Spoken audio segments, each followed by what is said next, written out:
तो सिंघू बॉर्डर पर एक दलित सिख मजदूर की बेरहमी के साथ हत्या कर दी गई। यह हत्या उस मंच से सिर्फ कुछ ही फीट की दूरी पर हुई जहां से कृषि कानूनों के विरोध की बातें की जाती हैं। पुलिस को इस पूरे मामले में एक बड़ी सफलता भी हासिल हुई है। सूत्रों की माने तो पुलिस ने इस पूरे मामले में जुड़े एक आरोपी को गिरफ्तार किया, जिसका मेडिकल करवा दिया गया और आज उसको कोर्ट में पेश किया जाएगा। शुक्रवार को ही पुलिस ने मारे गए मजदूर के शव का पोस्टमार्टम करवाया। रिपोर्ट में शरीर पर कई गहरे जख्म होने की बात सामने आ रही है। और अब सिंघू बॉर्डर पर किसानों के धरने पर मामला सुप्रीम कोर्ट पहुंचा, जहां पर इस धरने को हटाने को लेकर एक याचिका दायर की गई है। सिंघू बॉर्डर वो जगह जो काफी दिनों से लगातार कृषि कानून के विरोध में एक एपिसेंटर बनी हुई है इस पूरे आंदोलन का, और आज की तारीख में वो जगह डर और दहशत का दूसरा नाम साबित हो रही है। एक रिपोर्ट।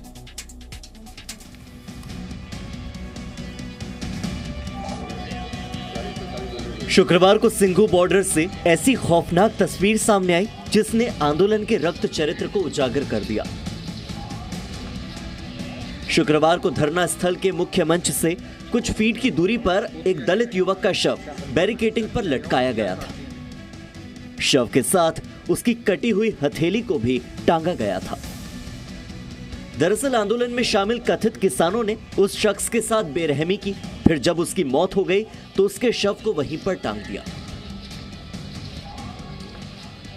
मारे गए शख्स की पोस्टमार्टम रिपोर्ट से आपको बर्बरता का पता चल जाएगा। पोस्टमार्टम रिपोर्ट के मुताबिक लखबीर सिंह के शरीर पर धारदार हथियार से हमला किया गया। उसके शरीर पर 10 से ज्यादा जख्म के निशान थे। शरीर पर रगड़ के निशान भी मिले थे। उसकी एक हथेली कटी हुई थी जो बॉडी से अलग थी। पैर भी कटा हुआ था लेकिन बॉडी से अलग नहीं था।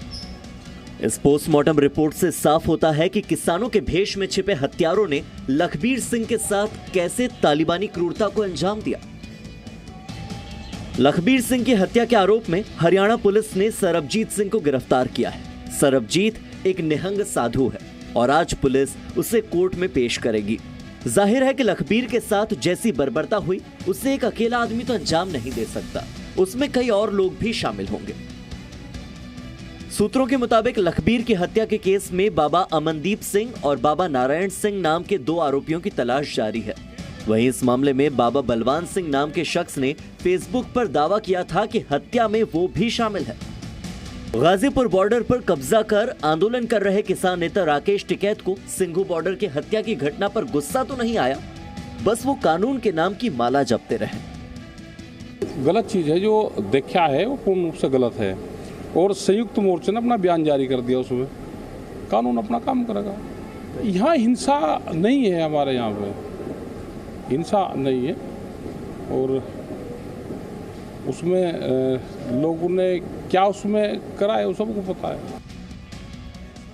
सिंघू बॉर्डर पर आंदोलनकारियों द्वारा दलित की हत्या का मामला राष्ट्रीय अनुसूचित आयोग तक भी जा पहुंचा है।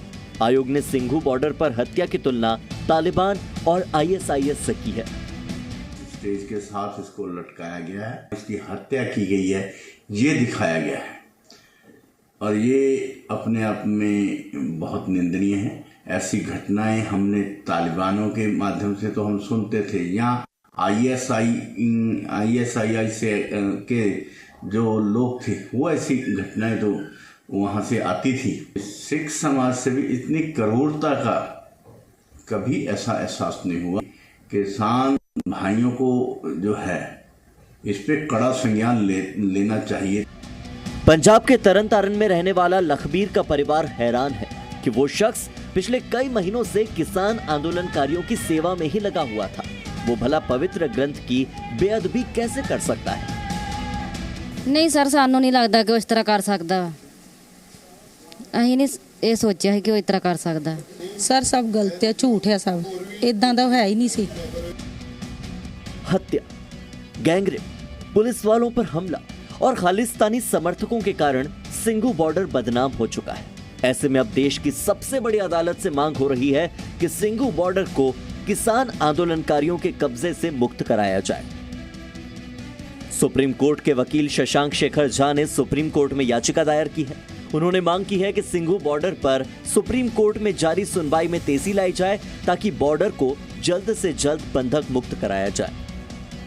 लखबीर सिंह की हत्या के एक आरोपी को तो पुलिस ने पकड़ लिया है, लेकिन सवाल यह है कि बाकी के आरोपियों को कब पकड़ा जाएगा। सिंघू बॉर्डर पर पिछले कुछ दिनों से हुई वारदात से अब सवाल ये भी उठ रहा है कि क्या अब सिंघू बॉर्डर पर किसानों की जगह अपराधियों ने ले ली है। दिल्ली से संवाददाता जितेंद्र शर्मा और राजू राज के साथ bureau report, C media. Presenting B News app, available on Google Play and App Store. Download it now.